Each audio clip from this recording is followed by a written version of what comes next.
This was cool. This wasn't known to have even existed, I've heard, until recently when this current owner bought it.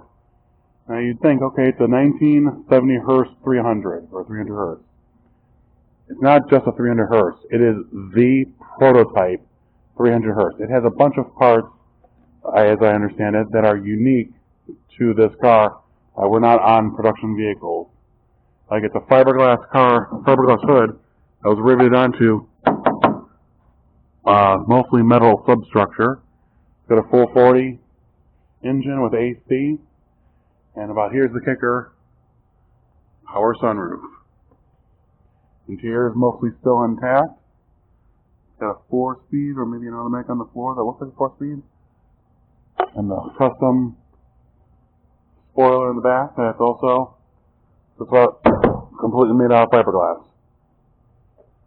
It's a big boat, and it's so rare. There's the unique Kelsey rims on it. So you never know what's going to pop up out there, especially from Mother Mopar.